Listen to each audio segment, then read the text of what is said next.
जैसा कि आप सबको पता है कि अचानक से मौसम बदला है।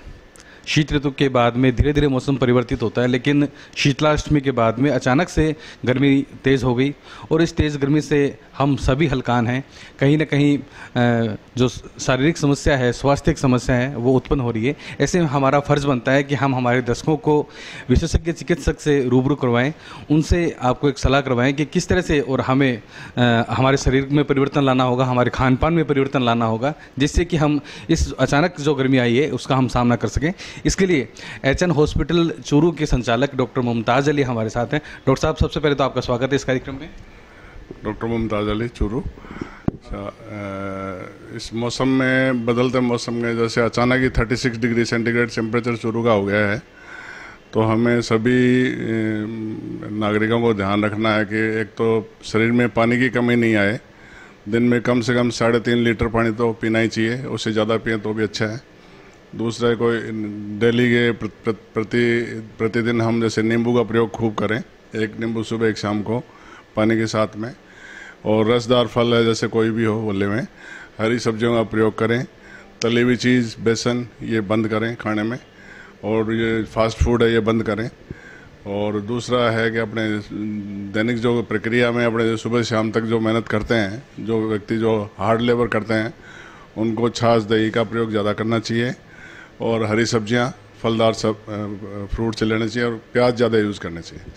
डॉक्टर साहब जी, ये मौसम धीरे धीरे, जैसे बसंत ऋतु आती है, शीत ऋतु के बाद में फिर गर्मी आती है, तो ये अचानक से जब गर्मी आई है तो इससे एक आम आदमी के शरीर पे किस तरह का नुकसान हो सकता है, किस तरह का प्रभाव पड़ सकता है?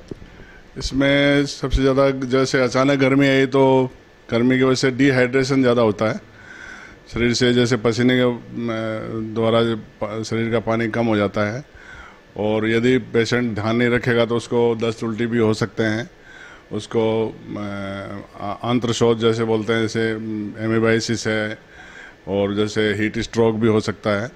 तो उसको ध्यान में रखते हुए आप खाने पीने का पूरा ध्यान रखें, ताज़ा खाना खाएं, बासी नहीं खाएं, और हरी सब्जियों का प्रयोग सबसे ज़्यादा हो।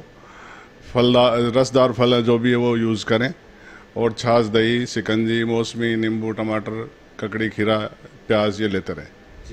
डॉक्टर साहब, अभी जो मौसम चल रहा है उसमें हल्की सी एक लू की सी संभावना दिखने लगी है, तेज़ गर्म हवाएं चलने लगी है अचानक से, तो इससे कैसे बचाव करे व्यक्ति को, तो शरीर का किस तरह से बचाया जाए? शरीर का तापमान वैसे तो बॉडी खुद नियंत्रित करती है। हमारे शरीर का तापमान 36.5 डिग्री सेंटीग्रेड रहता है, और यदि गर्म हवाएं चलेगी तो शरीर अपने आप ही पसीना निकाल के अपने बॉडी का टेम्परेचर नियंत्रित करेगा। फिर भी हमें अपनी बॉडी को कवर रखना चाहिए, और जहाँ तक उसके सर को बचाएं, सर पे कपड़ा रख के, जैसे या तो कैप लगा ले में, या कोई रुमाल है, या कोई अपना मफलर बांध ले में। तो हीट स्ट्रोक सबसे ज़्यादा दिमाग पे असर करता है, और जहाँ तक हो सके कि धूप में ज़्यादा देर खड़ा न रहें, छाया में रहें, और पंखा हो तो ज़्यादा बढ़िया है, कूलर हो तो ज़्यादा बढ़िया। तो इसके लक्षण क्या होते हैं डॉक्टर साहब? जैसे आपके पास हॉस्पिटल में केस भी आते हैं, तो आमतौर पर व्यक्ति समझ नहीं पाता कि उसको लू लगी है कि नहीं लगी, या उसको सिर्फ ऐसे ही चक्कर आ रहे हैं, क्या किस तरह से उसको लक्षण क्या होते हैं? लू वाले मरीज को एक तो जी घबराएगा, दूसरा उसका टेम्परेचर है, शरीर का जो तापमान है वो अचानक बढ़ जाएगा, 100 डिग्री या 102, 103, 104 हो सकता है।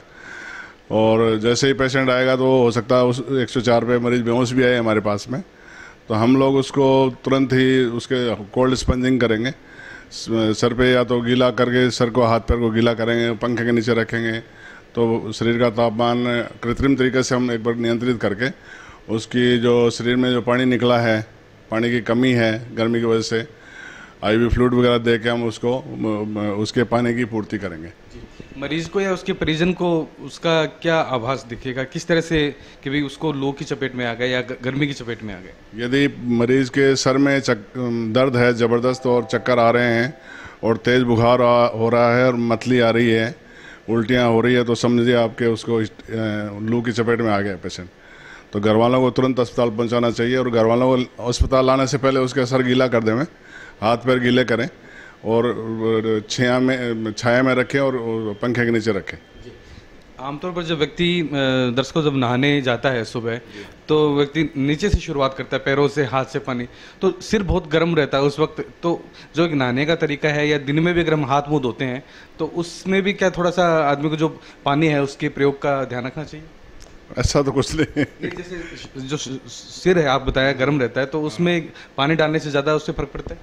कोई फर्क नहीं पड़ता, चाहे सर पहले गीला कर दो, कोई दिक्कत नहीं है। तो तेज़ गर्मी में अगर हाँ कर सकते हैं, पूरा बदन को गीला करिए, तेज़ गर्मी में गीला करके उसको खूब हवा में रखिए, या अपने आर्टिफिशियल जैसे हाथ का पंखा हो तो ठीक है, अगर जंगल में है तो, और घर पे है तो पंखे के नीचे रखें गीला करके उसको, और उसके बाद अस्पताल लेके जाएं।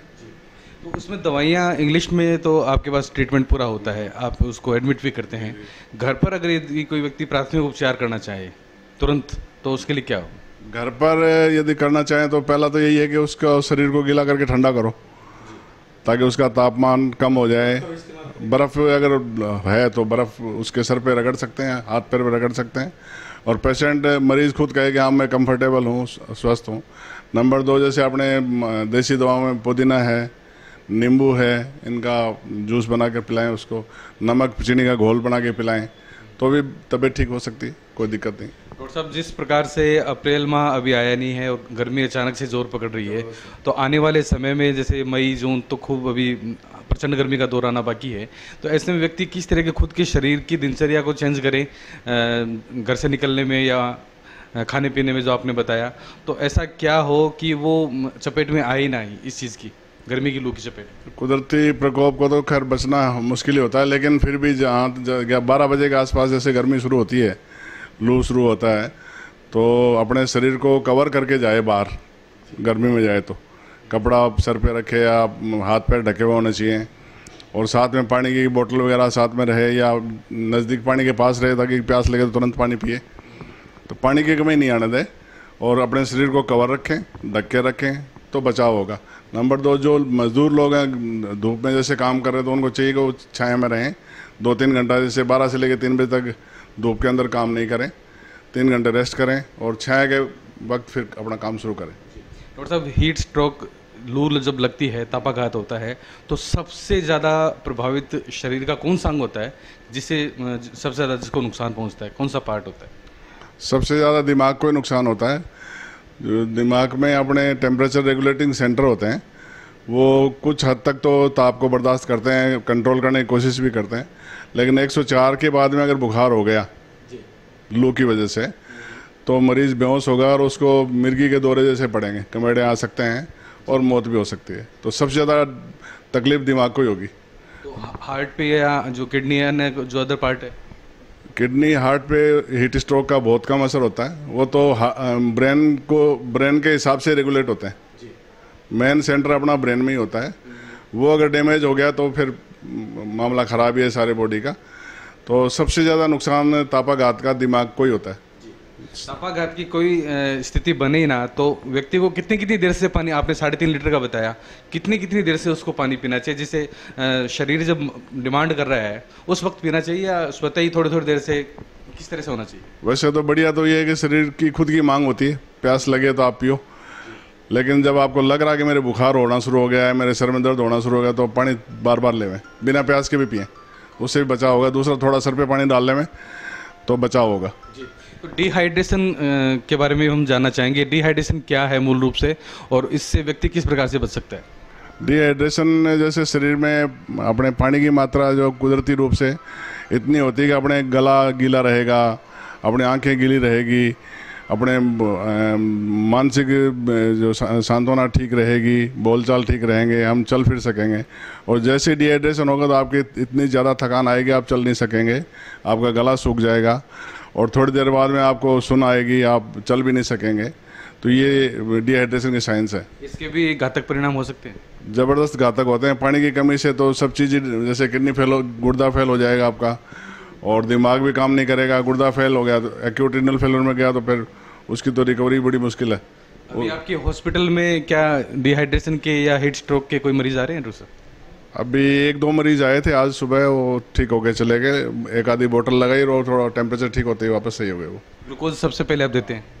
उसमें नमक का जो नॉर्मल सलाइन लगाते हैं हम लोग, क्योंकि नमक की कमी हो जाती है इसमें, पसीने की वजह से उसका शरीर का नमक बाहर चला जाता है।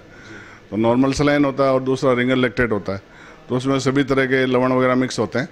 तो बॉडी की जो कमी हुई है वो क्षतिपूर्ति उससे हम कर देते हैं, तो पेशेंट वापस रिकवर हो जाता है। डॉक्टर साहब, आमतौर पे बीमार होना तो एक सामान्य सी बात है, कोई भी व्यक्ति किसी भी छोटी बड़ी बीमारी से ग्रस्त हो ही जाता है कभी भी। तो आप एक वरिष्ठ चिकित्सक, फिजिशियन होने के नाते एसिन टुडे के जो दर्शक आपको देख रहे हैं, सुन रहे हैं, उनको आप क्या कहना चाहेंगे, क्या संदेश देना चाहेंगे कि वो इस गर्मी का भरपूर मजा ले, न कि ये जो गर्मी है उनके लिए पीड़ादायी हो? गर्मी वैसे तो दुखदायक ही है। आपके 36 डिग्री या 40 डिग्री आसपास तक तो आदमी झेल सकता है। 40 के ऊपर जब टेम्परेचर होगा तो वो तो ऐसा नहीं रहती है। मज़ा तो ये है कि भी आप अपना शरीर को कवर करके आप घूमते हैं तो अच्छी बात है। पानी का साधन अपने साथ रखें, और जहाँ तक हो उसके एक आधा नींबू या कोई भी सलाद है या कोई तरल चीज़ है या कोई इलेक्ट्रॉल का या ORS का घोल है वो अपने पैकेट में साथ रखें। और जो मजदूर लोबी के लोग हैं वो अपने जैसे नमक चीनी का कोई साधन साथ में रखें, पानी का साधन साथ में रखें, तो फिर आप करें, कोई दिक्कत नहीं। डॉक्टर साहब, बच्चों की छुट्टियां भी शुरू हो चुकी है, होने वाली भी है कुछ स्कूलों की, तो ऐसे में बच्चों पे भी खास तौर पे छोटे बच्चे जो है, जो 5 साल से लेकर 15 साल तक के हैं, तो उन पर भी जैसे जो माता पिता उनकी भूमिका बढ़ जाती है। बिल्कुल साहब, बच्चों का तो बहुत ही ख्याल रखना पड़ेगा। बड़ा आदमी तो ताप को सहन करने की शक्ति रखता है, लेकिन बच्चों में जो टेम्परेचर रेगुलेटिंग सेंटर है वो कमज़ोर होते हैं, बच्चों में, बूढ़ों में। तो उनका विशेषकर जैसे भी बच्चा बाहर घूमने जा रहा है, खेल रहा है, तो उसको समझाओ कि अंदर या तो छाया मिलें उसको, दूसरा उसको भी बताएं कि भाई ये नुकसानदायक चीज़ है, बाहर जाएं तो कवर करके जाएं, अपने पास पानी का साधन रखें और ज़्यादा दूर नहीं जाएं घर से, माँ बाप के प्रोटेक्शन में रहें, तो ये अच्छा होगा। चलिए दर्शकों, डॉक्टर मुमताज़ अली जी ने अपना बहुमूल्य समय देकर हमें ये बातें बताई हैं जिनसे हम इस गर्मी को थोड़ा सा आनंददायक बना सकते हैं, क्योंकि वैसे तो कूलर, ऐसे पंखे लगातार चलते रहते हैं, आदमी की जिस तरह से सामर्थ्य होती है उस प्रकार से वो अपने सुविधा करता है, लेकिन फिर भी अगर थोड़ा सा वो परहेज़ रखे, थोड़ा सा एहतियात बरतें, तो ये गर्मी भी आनंददायक हो सकती है। बिल्कुल बिल्कुल, हाँ साहब, जब आप सावधानी पूर्वक रहेंगे तो गर्मी आपकी आनंददायक हो सकती है, और लापरवाही ना रखें। और कृपया जब भी बाहर गर्मी में लू में जाएं तो अपना शरीर को कवर करके निकलें, पानी का साधन रखें, ORS की कोई साधन साथ में रखें, नींबू वगैरह जैसे लेमन और नींबू रखें साथ में, नमक रखें, चीनी रखें। प्याज का रोल भी ज़बरदस्त, उसमें मैंगनीज और ये कोबाल्ट होता है, जो ज़मीन से उपज के आती है ना जो चीज़, वो बहुत लाभदायक होती है। इन ट्रेस एलिमेंट्स है कि हमारे शरीर के जो अंग हैं वो अच्छे काम करते हैं।